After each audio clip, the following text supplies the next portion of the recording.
तब उद्धरणेश धम्मा के 22वें भाग में आप सभी लोगों का स्वागत है। कल हम लोगों ने राजा बिंबिसार इनकी धम्म दीक्षा देखी। अब बढ़ते हैं आगे। कौशल देश की राजधानी थी श्रावस्ती। श्रावस्ती में एक गृहस्थ रहा करते थे जिनका नाम था सुदत्त। इस कौशल देश के राजा थे राजा पसेनजीत, जिन्हें हम आज की भाषा में प्रसेनजीत कहते हैं। इन राजा प्रसेनजीत के सुदत्त जो थे ये कोषाध्यक्ष थे, ट्रेजरर कोषाध्यक्ष थे। और सुदत्त ये उदार मन के थे। लोगों को, जरूरतमंद लोगों को, गरीबों को ये खुले दिल से दान किया करते थे, लोगों की मदद किया करते थे। और इसलिए इनका नाम पड़ा था अनाथ पिंडक। अनाथ पिंडक के नाम से ये जाने जाते थे। सुदत्त एक बार अपने निजी काम से वो राजगृह आए और उसी समय तथागत भी राजगृह में ही ठहरे हुए थे। सुदत्त अनाथ पिंडक अपने बहन के घर उतरे।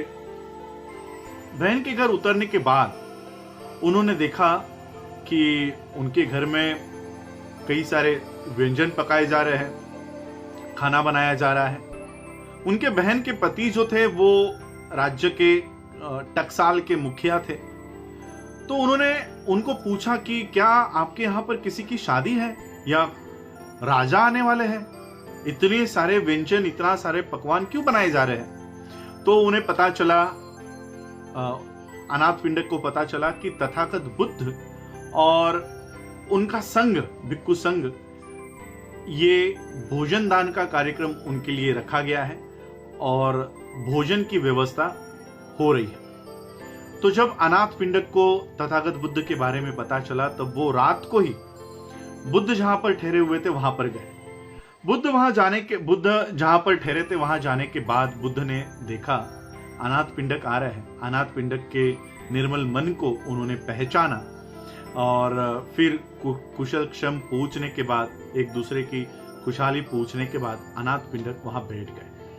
अनाथ पिंडक ने बुद्ध से इच्छा व्यक्त जताई कि उन्हें धर्म के ऊपर, धम्म के ऊपर कुछ अच्छी बातें बताए। तो बुद्ध ने सोचा चलो इन्हें अब ईश्वर के बारे में ही बताते हैं। तो बुद्ध ने अपने प्रवचन को, अपने धम्म सिद्धांत को सिखाना उन्होंने शुरुआत की। उन्होंने सबसे पहला प्रश्न पूछा कि क्या ईश्वर, who is that shapes our lives? Is it Ishwar or a personal creator? वो कौन है जो हमारे जीवन को आकार देता है? क्या वो कोई ईश्वर है? क्या कोई सृष्टि करता है?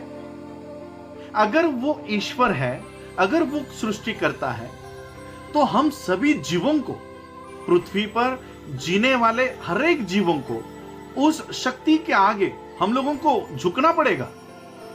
अगर किसी ईश्वर ने ही हमको बनाया है, किसी सृष्टिकर्ता ने ही इस पूरे सृष्टि को बनाया है, तो ये तो ऐसे ही हो जाएगा जैसे किसी कुंभार ने घड़े बनाए हो।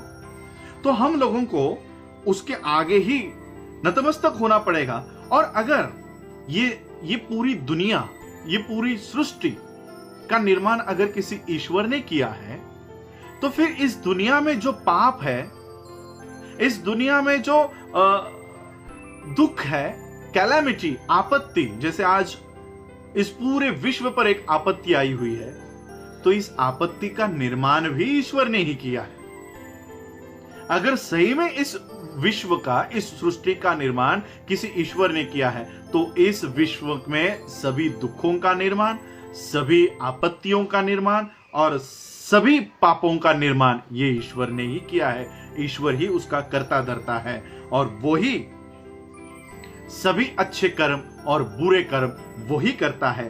For both pure and impure deeds must come from him.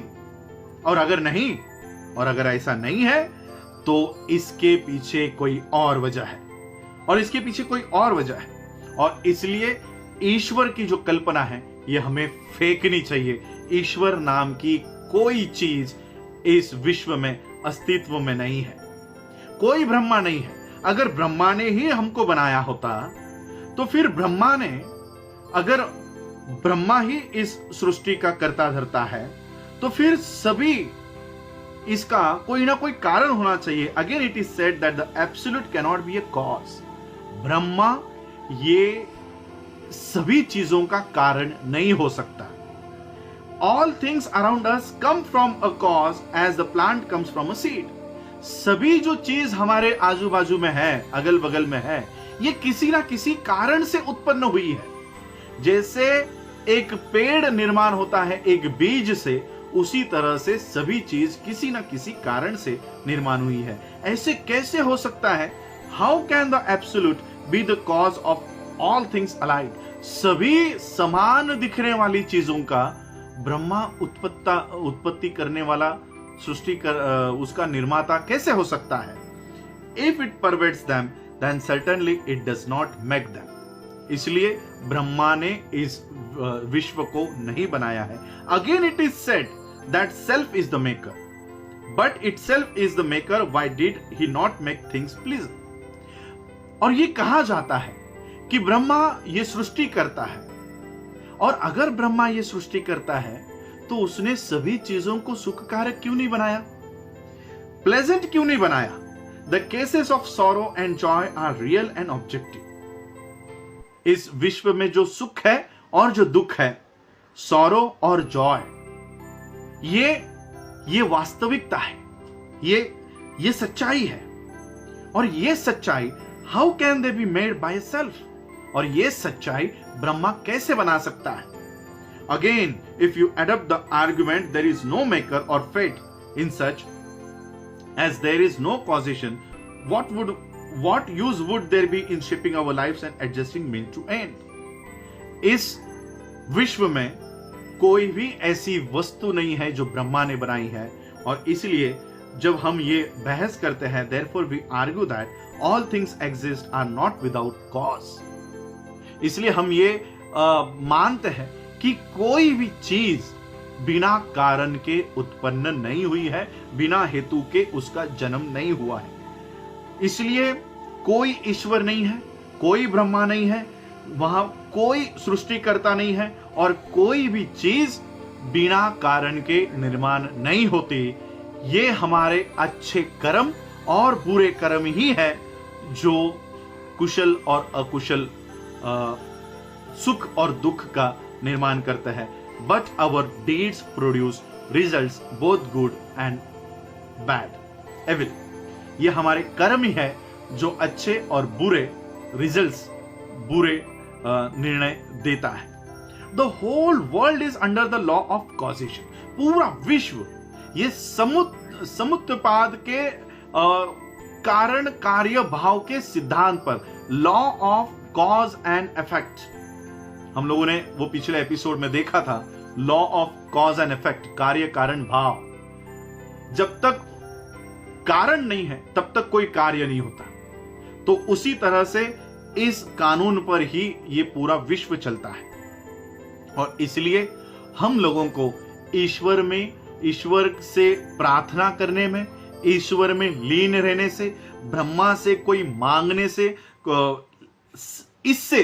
इसमें जो हम लोग लीन है, इससे हमको बाहर निकलना चाहिए. इसमें जो हमारी मान्यता है कि पूजा करना, पूजा करने के बाद उनसे कोई अपेक्षा रखना, फल प्राप्त करना, इन सारी मिथ्या भावना से हमको बाहर निकलना है.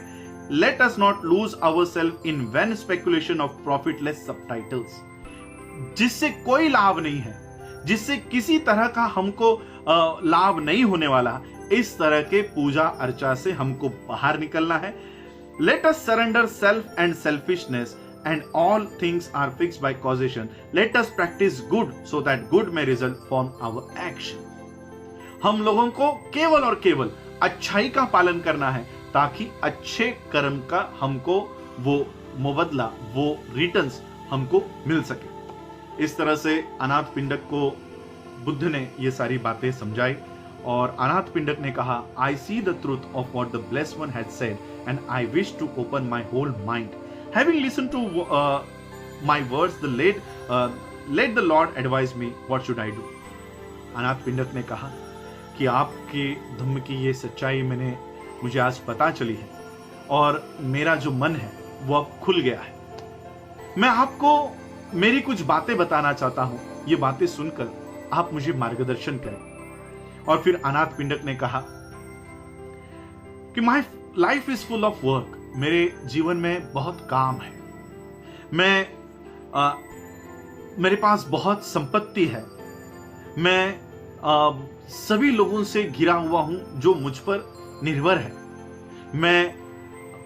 मेरा जो काम है वो काम करने में मुझे खुशी होती है, और मेरे ऊपर जो लोग निर्भर है उनका पालन करना, उनको अच्छी जीविका देना, ये मेरा कर्तव्य है।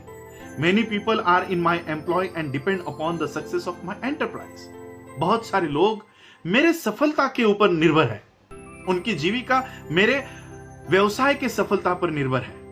अब आप मुझे बताइए, मैंने सुना है आपके जो परिव्राजक है ये इस बात का प्रचार करते हैं कि एक परिव्राजक की जिंदगी किस तरह से खुशहाल है, एक परिव्राजक की जिंदगी किस तरह से आनंदमय है, सुखदायी है। और वो यहां तक कहते हैं कि तथागत ने भी अपने साम्राज्य का त्याग किया, अपने संपत्ति का त्याग किया, और वो सदाचरण के मार्ग पर चलकर उन्होंने निर्वाण प्राप्ति का मार्ग ढूंढ निकाला। ये विश्व में एक आदर्श है। इस तरह से आपके परिव्राजकों को मैंने कहते हुए सुना है। मेरा दिल भी करता है कि मैं भी इस मार्ग पर चलूं और तथागत के जो वरदान है, जो ब्लेसिंग्स है, उनकी शिक्षा के जो ब्लेसिंग्स है, वो भी मैं अपने आप के लिए पाऊं, ऐसा मेरा मन भी करता है। Let me then ask you, must I give up my wealth, my home and my business enterprise and like you into homelessness in order to attain the bliss of religious life? क्या मैं आपकी तरह गृह त्याग कर दूं, संपत्ति का त्याग कर दूं, मेरा जो व्यवसाय है उसका त्याग कर दूं, और एक अच्छे धम्म का सिद्धांत और एक अच्छे धम्म का जीवन जीने के लिए क्या मैं इन सब का त्याग कर दूं? And the blessed Lord replied, the bliss of a religious life is attainable by everyone who walks in the noble eightfold path. जो धम्म के जीवन का पथ है वो हर वो भी इंसान प्राप्त कर सकता है जो अष्टांगिक मार्ग के पथ पर चले। He that cleaves to wealth had better cast it away than allow his heart to be poison it. जो संपत्ति से घिरा हुआ है, जो पैसों से घिरा हुआ है, महलों से घिरा हुआ है, उसका but he who does not cleave to wealth and possessing riches use them rightly will be blessing into the fellow things. जो इन सभी चीजों से घिरा हुआ है वो आसक्त होने पर ये सारी चीजें उसके लिए विष बन जाती है, लेकिन वो अपनी संपत्ति और सारे इससे घिरा होने के बावजूद वो उसमें आसक्त नहीं है और वो लोगों की भलाई करता है, तो ऐसा इंसान इंसानियत के लिए वरदान साबित होता है। और इसलिए मैं कहता हूं, बुद्ध कहते हैं, I say unto thee remain in thy life of station of life and apply thy self with diligence to the enterprise. आप अपने उद्योग और व्यवसाय में ही बने रहो और उस व्यवसाय और उद्योग में अपने आप को झोंक दो, अपना मन पूरी तरह से अपने काम में लगाओ। It is not life and wealth and power that enslave man. ये जीवन, संपत्ति और अधिकार, पावर, शक्ति, ये इंसान को गुलाम नहीं बनाती। गुलाम कौन बनाता है? But the cleaving of to life and wealth and power. जो जीवन को संपत्ति को और शक्ति को आसक्त है, उसकी अभिलाषा करते हुए उसमें लीन रहता है, ये भावना इंसान को गुलाम बनाती है। जो भिक्खु गृह त्याग करता है और आनंद का जीवन जीने के लिए, निष्क्रियता का जीवन जीने के लिए आलस का जीवन जीने के लिए गृह त्याग करता है, ऐसे भिक्खु का समाज के लिए कोई भी उपयोग नहीं है। किसी भी तरह का इस भिक्खु से कोई भी सहायता समाज को प्राप्त नहीं होगी। बुद्ध कहता है कि मेरा Dhamma, the Dhamma of Tathagata does not require a man to go into homelessness or to reign the world unless he feels called upon to do so. What Buddha कहते हैं कि मेरा धम्म, तथागत का धम्म किसी भी इंसान को गृह त्याग करने की शिक्षा नहीं देता, ना कि गृह त्याग करके ये विश्व छोड़ने की शिक्षा देता है। What the Dhamma of Tathagat requires is for every man to free himself from the illusion of self. Buddha का धम्म ये कहता है कि इंसान को अपने ही भ्रम से, अपने ही माया जाल से उसको बाहर निकलना है। टू क्लीन हिज हार्ट, अपने मन को, अपने माइंड को, अपने हृदय को हमको क्लीन करना है, स्वच्छ करना है, पवित्र करना है। And to give upon his thirst for pleasure, सुख के अभिलाषा को, हमारी जो प्यास है, वासना है, कामना है, जो सुख की कामना है, काम भोगों की कामना है, इस कामना का त्याग करना है और एक सदाचरण के अष्टांगिक मार्ग के पालन का जीवन हमको व्यतीत करना है। And what ever man do, whether they remain in the world as artists, merchant and officer of the king, or retire from the one and devote themselves to religious meditation.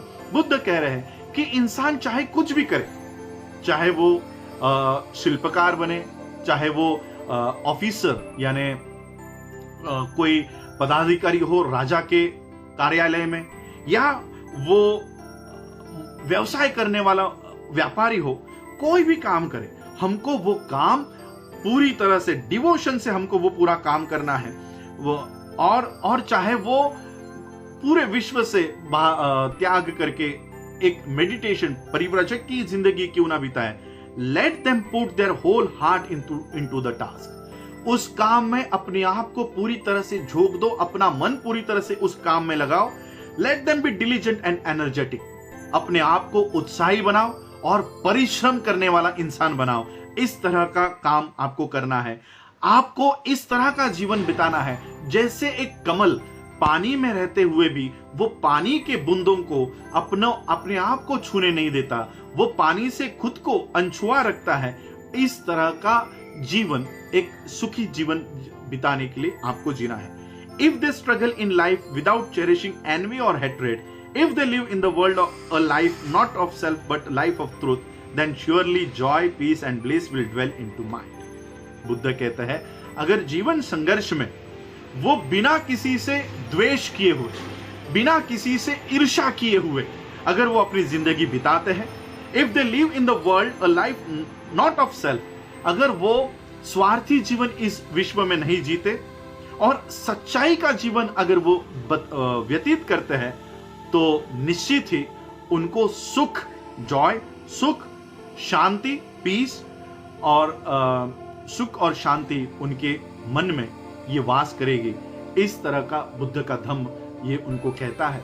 और इसलिए आपको यानी अनाथ पिंडक को गृहत्याग करने की, अपना व्यवसाय छोड़ने की कोई जरूरत नहीं है। आप गृहस्थ बनकर भी बुद्ध के धम्म यानी बुद्ध कहते हैं कि मेरे धम्म को आप इसमें आ सकते हो, इसका पालन कर सकते हैं। अनाथ पिंडका perceived that this was the most excellent system of truth, simple and of wisdom born. अनाथ पिंडक को लगा कि ये सबसे सरल सच्चाई का मार्ग है, सबसे सरल और समझने में सबसे आसान इस तरह का ये नैतिकता का मार्ग है। और thus firmly settled in the true doctrine, he slowly bent into worship at the feet of blessed one and closed hands with his request. और इस तरह से अनाथ पिंडक हाथ जोड़कर बुद्ध के धम्म के शरण में चले गए और आजीवन वो उपासक के तौर पर बुद्ध के धम्म में दीक्षित हो गए। इस तरह से अनाथ पिंडक की धम्म दीक्षा हुई। ये बात मैं आप लोगों को और थोड़ा 1 मिनट और लूंगा। बहुत लोगों की ये संभ्रम है कि बौद्ध धर्म की दीक्षा लेने के लिए हमको सर मुंडवाना पड़ता है, हमको चीवर लेना पड़ता है, गृह त्याग करना पड़ता है। तो इस चैप्टर से हमको पता चलता है कि बुद्ध के धम्म का पालन करने के लिए आपको गृह त्याग करने की जरूरत नहीं, सर मुंडवाने के बहुत सारी, मैं आगे चलकर बहुत सारे पॉइंट्स आएंगे। बहुत सारे लोग मुझे आप शाकाहारी हो या मांसाहारी हो ये भी पूछते हैं, तो कौन सा व्यंजन त्याग है वो भी आपको मैं बताऊंगा। अभी वो फिलहाल वो स्टेज नहीं आई है, इसलिए मैं वो नहीं बताऊंगा, वरना अभी मैंने वो जाहिर कर दिया तो वो अभी मैं जाहिर नहीं करना चाहता। तो आगे चलकर बताऊंगा कि बुद्ध धम्म में शाकाहारी होना पड़ता है या मांस भी खाया जा सकता है। बहुत सारे लोगों के ये सवाल है, तो पहला सवाल मैं बहुत लोगों का ये हल करवाना चाहता हूँ कि बुद्ध के धम्म में आने के लिए आप लोगों को सर मुंडवाने की, चीवर लेने की, गृह त्याग करने की कोई जरूरत नहीं, अपना व्यवसाय छोड़कर परिव्राजक बनने की जरूरत नहीं। जो कोई भी बुद्ध के बताए हुए अष्टांगिक मार्ग का पालन करता है, अपने आप अपने दिल को साफ करता है, अपने मन को साफ करता है, शुद्ध बनाता है, पवित्र बनाता है, वो बुद्ध के धम्म में आ सकता है, बुद्ध के धम्म में वो दीक्षित हो सकता है। इस तरह का धम्म बुद्ध का है और यही आज के चैप्टर से हम लोगों को पता चलता है। आज आप लोगों ने मुझे सुना, उसके लिए आप सभी लोगों का आभार, धन्यवाद। जय भीम, जय भारत।